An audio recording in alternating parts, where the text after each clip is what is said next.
Yo, what's going on guys, it's your boy Pinty. In today's video I'm going to be showing you simple strategies in which you can increase your FPS and lower your input delay. Now before we get into it guys, thanks for the recent support on my last video. As of the time I'm recording this video, it has I think 1.9k views. But surprisingly 95% of those people who watched my video were not subscribed, so if you haven't already, consider subscribing. So guys, before you get into like, subscribe and turn all your notifications on so you don't miss any future uploads. Yeah, guys, make sure to watch the whole thing because in today's video you will find out so many things you've never known before. Trust me, you will never regret watching the whole video. Now guys, the first thing I'm going to be talking about is increasing your FPS. To increase your FPS, the first thing you must do is turn off all capture modes in your console. So if I have to go, I'll go to settings, I'll go to devices, I'll go to preferences, go capture and share, then turn this to don't capture. Now what this will do is it will put less pressure on the CPU and it will help your console or PC. If you're on PC, turn off NVIDIA G-Share, whatever it's called. This will put less pressure on the CPU and it will actually help your game perform better. Now guys, the next thing I recommend you guys to do is actually free up storage on your phone or whatever. So I recommend deleting all games and stuff you don't use and delete extra like captures or whatever you have. So if you're on PC, I'd recommend deleting all files you don't need. Console, as I said, delete all the games you don't need. And trust me, it'll actually help your FPS drastically. Trust me when I say that. I've had people which actually increase like 20 FPS late game by doing this. Like literally simple strategy. Now guys, the next thing I recommend you guys to do is actually pretty well known, is to actually turn off all replay modes. This again puts less pressure on your CPU in game, so it actually doesn't reduce performance when you turn it off, and will actually help you get more FPS. Now guys, now into input delay. To reduce your input delay, I have so many strategies which you should use. Now, first is actually lowering dead zones. Believe it or not, when you lower dead zones, it actually does help you reduce your input delay.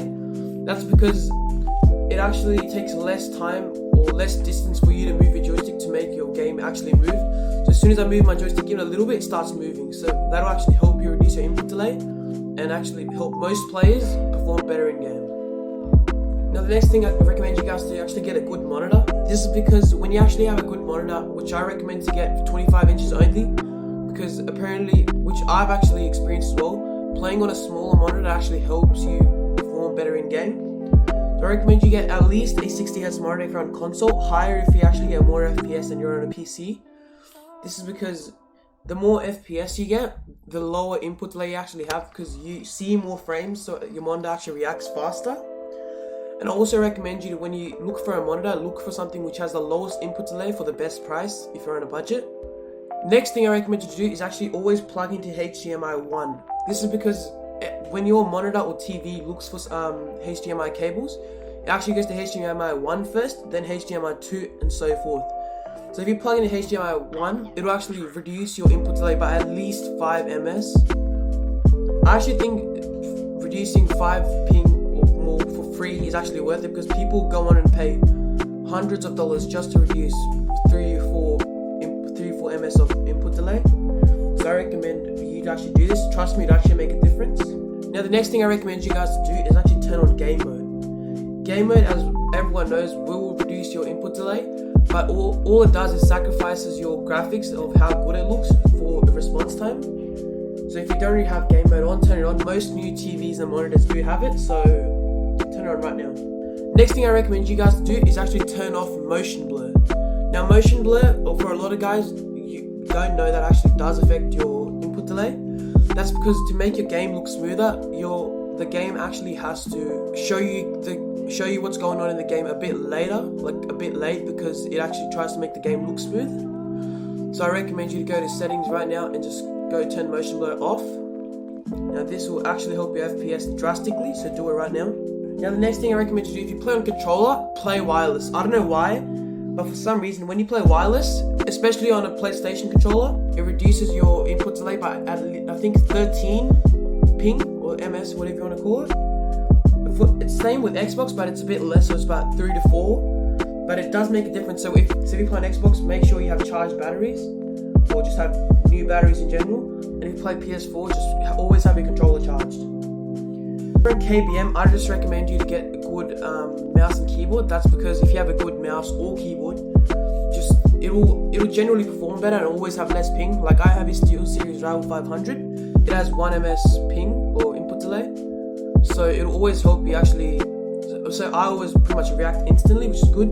And I have a Alienware, I think AW568 keyboard, which reacts almost instantly as well. But yeah, for KBM players, it's kind of pay to win, so you must have a little bit of a good budget. Better Wi-Fi also helps, so because it's the same calculation like an MS ping, so that in game you actually react faster if you have better Wi-Fi. So turn off all the other devices in your house, which trust me, it'll actually help you perform way better. Now the last thing I'm going to talk about is confirm on release. Now a lot of guys still don't like it because they use the old settings. I actually played on confirm on release off for like confirm on release on for about like a month, and not a month, like a week, and I was like, why am I editing so fast? And then my brother who was on my console just randomly tells me, oh, I just turned confirm on release for you the other day, and I was like, oh dang. But then the thing was, the only sacrifice you have is you can't cancel and edit, but everything else with that is actually fine. So guys, that's all the tips in today's video. If you liked it, make sure to drop a like down below and a comment of how many actually helped you. Yeah, like and subscribe, turn your notifications on, comment down below what you thought and what I should do next, and I'll catch you guys in the next one.